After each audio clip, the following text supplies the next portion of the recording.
On today's episode, we'll be talking about cash flow management, and more specifically, how much cash should you leave in your agency business? What are things to consider, and what factors determine how much cash the agency should keep on hand? Yeah, Wook, so this is a topic that's near and dear to our hearts. With agencies, cash flow management is often a very stressful thing. So folks have to kind of navigate sometimes with clients paying too late, with payroll coming due, other expenses. Maybe we could start with just an overview of our kind of philosophy and approach to cash flow management in an agency. Maybe we can start with kind of sharing how we think about, what are the best practices that we adhere to for cash flow management?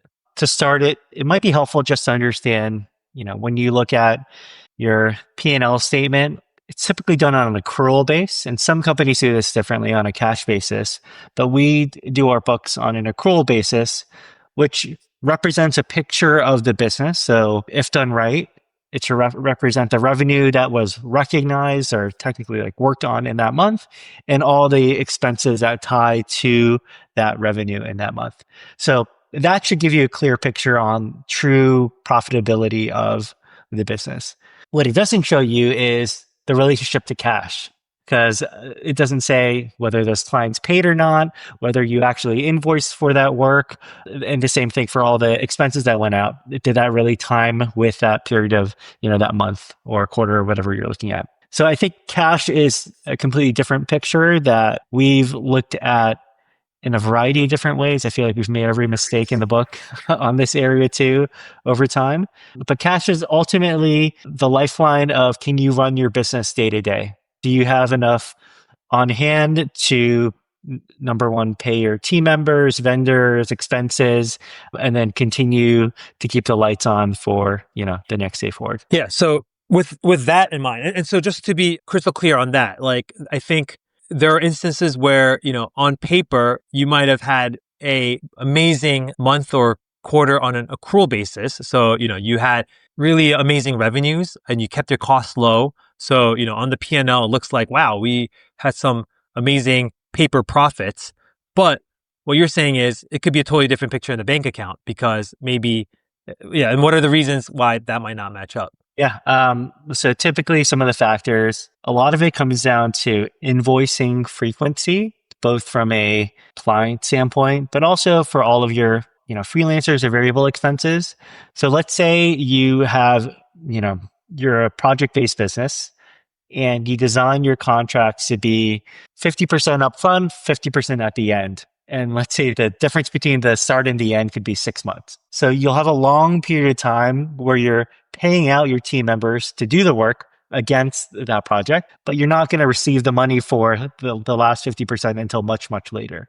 So you can easily see how it can be flipped, where on an accrual basis, you might recognize it as, 25% a month or across the duration of the project. But from a cash standpoint, you may not have that money in your bank, even though you have to pay your team on a kind of more fixed regular basis. Yeah. And so in that situation with 50% due later, if the client also is late on paying it, so let's say they're, a month, 2 months late and paying that last 50%, what could happen to the business in such a situation? Yeah, same thing. Yeah, it definitely. Aging accounts receivables all the way across the board could lead to the same thing, where you just won't have cash in the business to meet your expenses. What is advisable here is having some kind of cash buffer in the business. So having some reserves and or access to a line credit to really support you in those lumpy months. And this is purely from a cash flow standpoint. It's not cash to pay for, projects where you might have lost money. This is purely timing of when you get money and when you have to pay out expenses. Yeah. So just going back to the best practices. So what are some ways to design, let's say how the company, the agency gets paid for projects, also how they handle expenses? What are ways to, better manage cash? We kind of learned this lesson the hard way. We used to do a lot of what we just described, where it's 50% upfront, 50% at the end for these longer projects. Over time, we updated our contracts. So we'll start on the revenue end, where we have a lot more frequent invoicing intervals. In some cases, every 2 weeks, even if it's a 6 month project, really splitting up the revenues so that you're receiving money in the cadence that you're doing the work. In most cases, you might be even invoicing ahead of the work, and there might be a 15 to 30 day payment term with your client. But generally speaking, you're getting cash on a very regular basis. And then with your team members, salary team members are paid consistently every 2 weeks typically. But if you have vendors or freelancers that are tied to that specific project, basically we've designed it so that we're never kind of opposite where we pay out someone before we receive the money from a client. We always try to be, I'll call it cash flow positive from that angle. So in that way, if you continue to kind of run your business that way, you actually don't need that much cash in the bank as a kind of emergency reserve. Right. So that kind of smooths out the cash flow. And then it almost sounds like you're trying to mirror what's happening on the accrual side as much as possible so that it's Yep. matching the work as you get it and then the cash flow follows.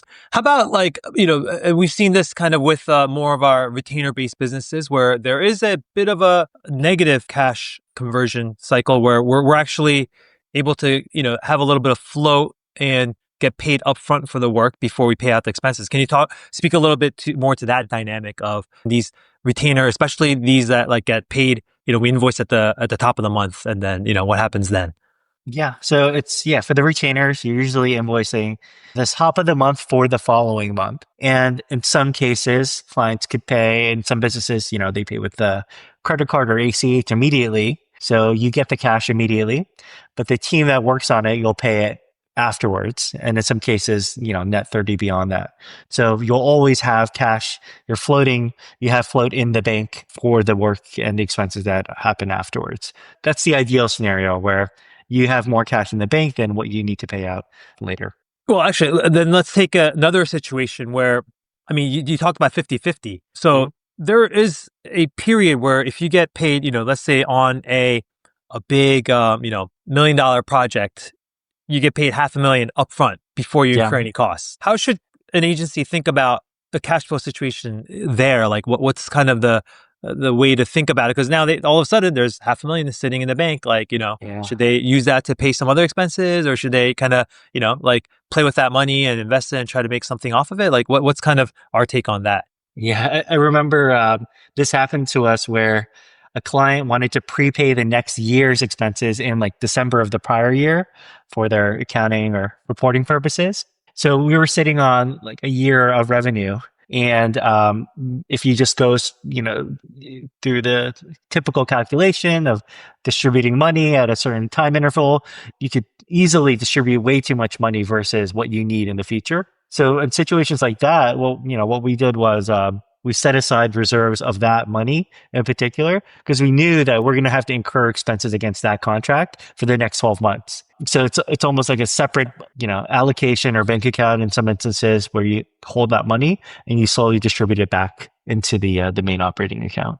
So it's almost like, don't raid the cookie jar and just take amounts as needed as we do the work, right? Yeah, definitely. All right. So we talked about some of these best practices, kind of the designing the scopes of work and the invoicing cadence to kind of match the work that we're doing. And then kind of also matching the SOWs with the subcontractors to make sure they're getting paid to match the work. Let's say agencies doing that well and they're starting to build up cash because they're doing work profitably. What is the right amount of cash a business should think about holding in their bank accounts? How do we think about cash for this kind of reserve purposes versus, there's other kind of things such as taxes that we need to think about as well. So maybe we can dive into those considerations. I think and this answer varies based on the design of the business. Like what I mentioned, if you are a very project-based business where the cash is very lumpy, you may need to keep a lot more cash in the business. Let's call it,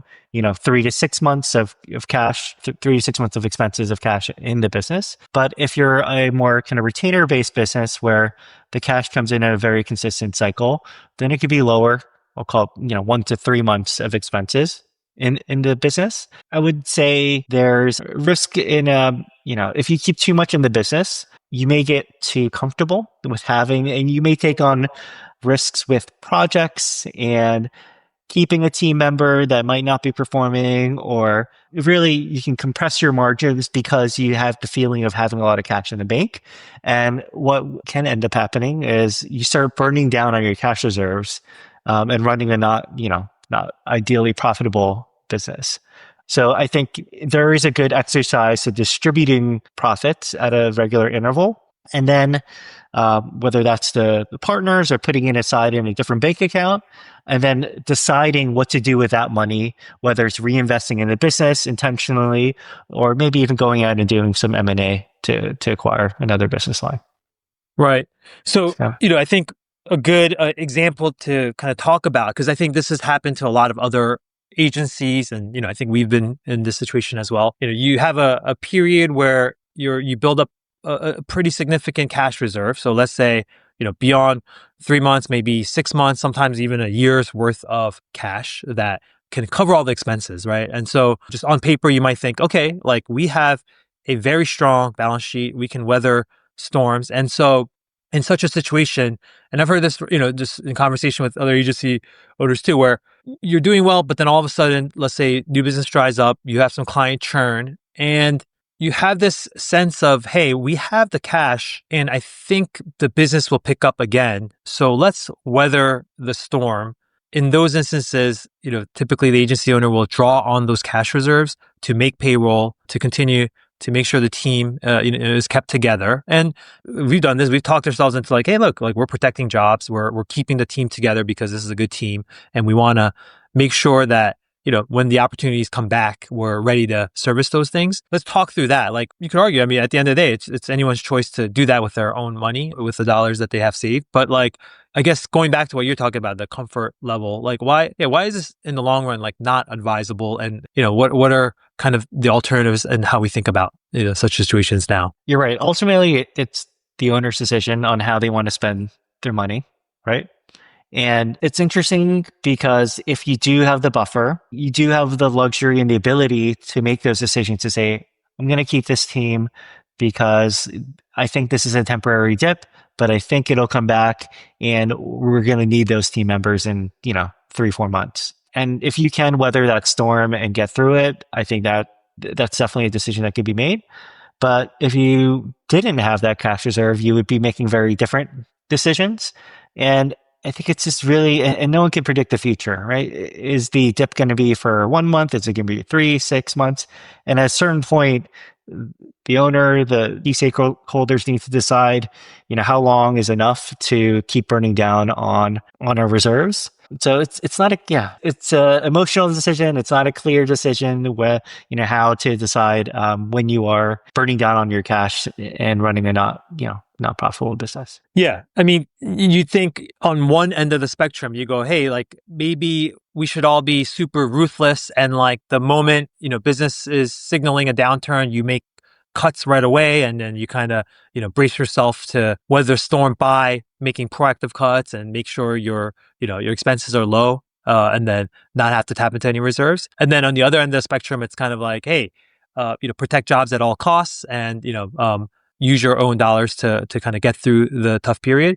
But yeah, both have pros and cons. I think, if you're way too ruthless about certain things, then yeah, you can sacrifice on really good talent that are going to, that's going to be handy in the long run. But then at the same time, if you're a little too slow or like you don't confront the situation in a clear-eyed manner and then make tough decisions, it could kind of lead to a vicious cycle where like, you've kind of like, you've gotten to the habit of drawing on reserves to get through tough periods. And like, I think that impairs your ability to run like a good business in the long run. So maybe there is like a happy balance where like, you kind of make decisions a bit more rationally with some of these considerations of like, hey, I do need to preserve certain talent, but I do need to also make some tough decisions. Yeah, definitely. I think one thing that definitely helps in situations like that is having a clear view of your cash flow forecasts. And we've gone through a variety of different evolutions of this through the years. At one point in our initial business, Barrel, we had